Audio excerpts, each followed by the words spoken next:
ये कहानी है दो बच्चों की जो एक गांव में रहते थे। उनमें से एक 6 साल का था और एक 10 साल का। दोनों बहुत अच्छे दोस्त थे, बिल्कुल शोले के जय और वीरू जैसे। दोनों हमेशा साथ साथ रहते, साथ साथ खेलते, साथ साथ खाते पीते, साथ साथ नहाते धोते। नहीं धोते नहीं, ये थोड़ा ज्यादा हो गया। तो एक दिन वो दोनों गांव से थोड़ा दूर निकल गए और खेलते खेलते उनमें से जो बड़ा बच्चा था 10 साल वाला, वो एक कुएं में गिर गया और जोर जोर से चीखने चिल्लाने लग गया क्योंकि उसको तैरना नहीं आता था। अब जो दूसरा बच्चा था छोटा सा 6 साल का, उसने अपने आसपास में देखा और उसको कोई नजर नहीं आया, उसको कोई नहीं दिखा जिसको कि वो बुला सके हेल्प के लिए। और फिर उसकी नजर पड़ी एक बाल्टी पे जिस पे एक रस्सी बंधी हुई थी। उसने एक सेकंड भी वेस्ट नहीं किया, उस बाल्टी को उठा करके कुएं में फेंक दिया और अपने दोस्त को बोला कि पकड़ ले इसको। उसके दोस्त ने पकड़ा और वो अपनी पूरी ताकत लगा करके पागलों की तरह उसको खींचने लगा। खींचता रहा, अपनी पूरी जान लगा दी उसने। छोटे से बच्चे ने, 6 साल के और 10 साल के बच्चे ने उस बाल्टी को पकड़ा हुआ था। खींचता रहा और तब तक नहीं रुका जब तक उसने अपने दोस्त को बचा नहीं लिया, जब तक वो बाहर नहीं आ गया। अब यहां तक तो ठीक था, यहां तक तो ये कहानी समझ आती है।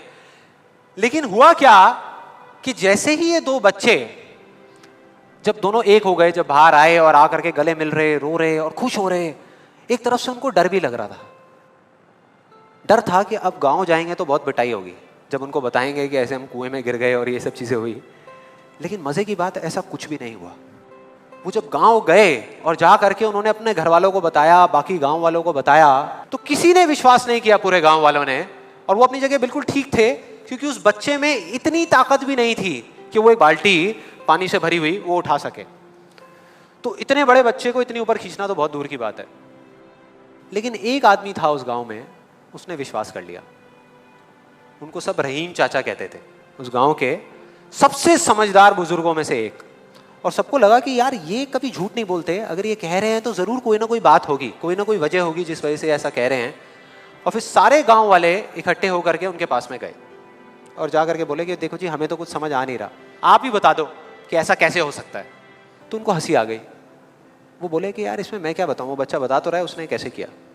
बाल्टी को उठा करके कुएं में फेंका, उसके दोस्त ने बाल्टी को पकड़ा, उसने रस्सी को खींचा और अपने दोस्त को बचा लिया।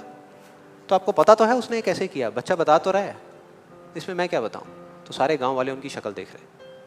फिर कुछ देर बाद वो बोले कि सवाल ये नहीं है कि वो छोटा सा बच्चा ये कैसे कर पाया, सवाल ये है कि वो ये क्यों कर पाया, कि उसके अंदर इतनी ताकत कहां से आई है।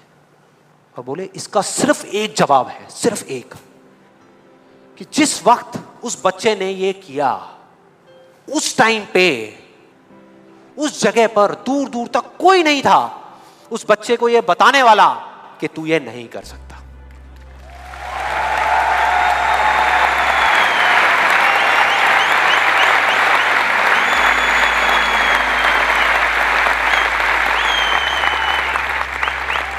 बोले कोई नहीं था, कोई नहीं, यहां तक कि वो खुद भी नहीं, वो खुद भी नहीं।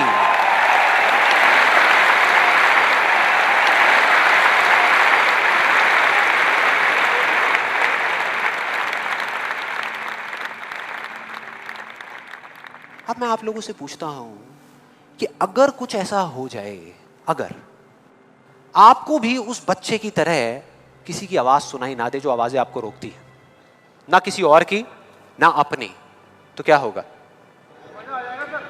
मजा आ जाएगा, राइट? उस बच्चे की तरह आपको भी कोई नहीं रोक पाएगा। You'll be unstoppable, right? Yes और नो? यस और नो? यस और नो? थियोरेटिकली तो ये बात बहुत अच्छी लग रही है सुनने में, लेकिन अगर हम प्रैक्टिकली देखें तो सिर्फ यस बोलने से काम नहीं चलने वाला। ये आप सबको भी पता है और मुझे भी पता है। ये जो अनस्टॉपेबल बनने वाला काम है, उसके लिए क्या करना पड़ेगा? 2 दीवारें तोड़नी पड़ेगी। 2 दीवारें, पहली बनी है दूसरों की आवाज की, कि आपके ऊपर दूसरों की आवाजों का असर होना बंद हो जाए, और दूसरी आपकी खुद की आवाज। ये ज्यादा बड़ी दीवार है। तो अब देखते हैं कि इस पहली दीवार को कैसे तोड़ना है। उस कहानी में उस बच्चे के आसपास में कोई नहीं था उसको रोकने वाला, लेकिन क्या रियल लाइफ में ऐसा होता है? यस और नो? नो। क्या होता है कि हम एक काम करने की सोचते हैं, करना शुरू भी नहीं करते, सिर्फ सोचते हैं कि हमको ये काम करना है, और सामने से 4 लोग आ जाते हैं रोकने के लिए। 4 लोग आ जाते हैं तरह तरह की बातें करने के लिए कि ये नहीं हो सकता। अरे बड़ा इम्प्रैक्टिकल सा आइडिया है। जब कोई नहीं कर पाया तो तू क्या करेगा? होता है ऐसा? कितने लोगों के साथ ऐसा हुआ है? सबके साथ हुआ है और होता रहता है। और मेरे साथ तो पता नहीं कितनी बार हुआ है। किसी के साथ कुछ ज्यादा ही हुआ है लगता है। लगता है उनको राह चलते भी मेट्रो में भी कोई मिलता है, अबे तू नहीं कर पाएगा चल।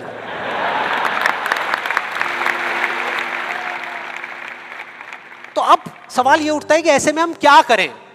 ऐसे में जो ऐसी बातें आपको बोल रहे हैं, ना तो आप उनका मुंह बंद कर सकते हो, ना अपने कान बंद कर सकते हो, क्योंकि वो लोग कोई राह चलते लोग नहीं होते, वो आपके अपने होते हैं।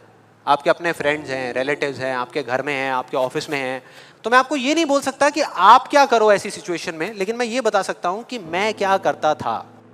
जैसे ही कोई बोलता था मेरे को, या आज भी अगर बोलता है कि ये नहीं हो सकता या तू ये नहीं कर सकता, तो मैं ना चुप रहता हूं, ना उनसे लड़ता हूं।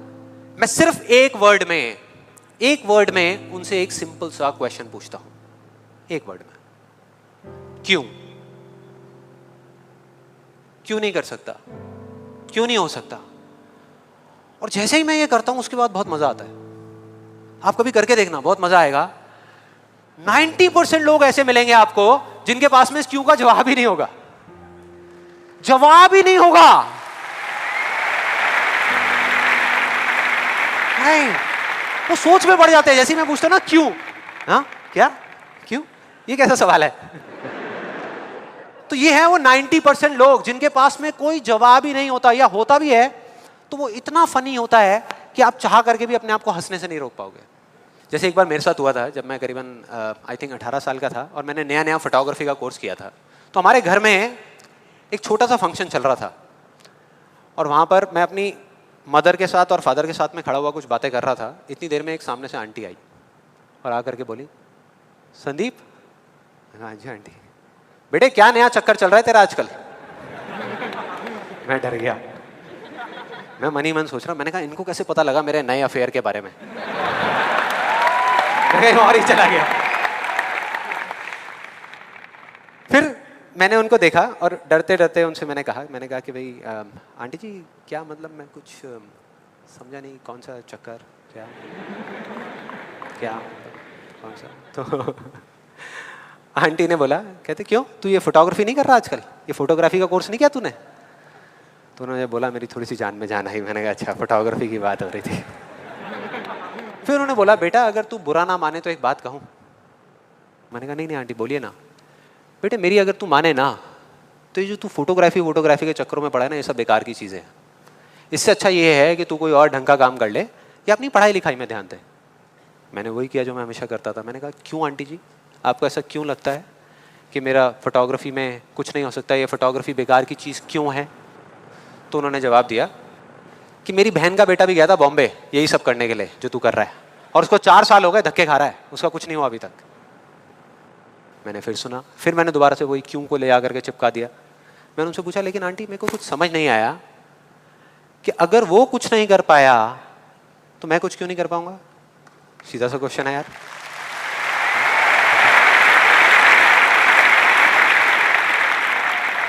वो थोड़ी सी इरिटेट हो गई, लेकिन उसके बाद जो उन्होंने बोला, उस दिन मेरा कम से कम 10 किलो खून बढ़ गया होगा हंसते हंसते। उन्होंने गुस्से से मेरे से पूछा, कहते तेरे कितने % आए थे 12th में?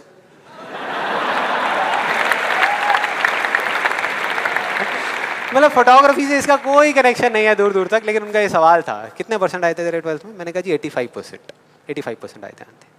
फिर उन्होंने एक अजीब सा एक्सप्रेशन दिया, मेरे को ऐसे देखा जैसे कि मेरे से बड़ा बेवकूफ़ इस पूरी दुनिया में कोई नहीं है, और बोली उसके 92% आए थे।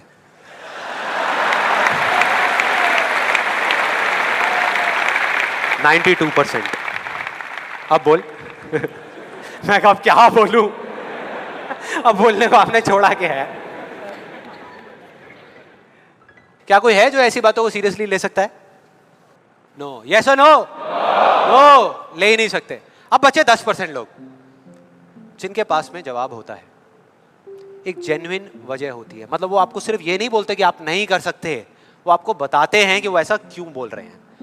तो मुझे जब भी कोई ऐसा मिलता है तो मैं उनके पास में जाकर के शांति से बैठता हूं, उनकी सारी बात को समझता हूं, फिर अकेले में जाकर के उस प्रॉब्लम का सॉल्यूशन निकाल लेता हूं और अपने पूरे दिल से उस इंसान को थैंक्स करता हूं। क्योंकि इनडायरेक्टली ऐसे लोग हमको हेल्प करते हैं आगे बढ़ने में। लेकिन इसका मतलब ये नहीं है कि उन 10% लोगों की बातों को मैं ज्यादा सीरियसली लेता हूं, या अगर मेरे को उसका जवाब नहीं मिलता तो मैं रुक जाता हूं। क्योंकि जवाब नहीं है इसका मतलब ये नहीं कि हम चलना बंद करते हैं। फॉर एग्जाम्पल, अगर हम अपने घर से ये सोच करके निकले हैं कि जब सारी लाइट्स ग्रीन हो जाएंगी तब मैं अपने घर से निकलूंगा, तो निकल पाएंगे कभी? कोई भी ऐसा कुछ आपको बोलता है आकर के कि आप ये नहीं कर सकते, तो समझ लेना कि वो बोल तो आपको रहा है, लेकिन उसका इशारा आपकी तरफ नहीं है। वो बस इतना सा कहना चाहता है, क्योंकि मैं इस काम को नहीं कर सकता।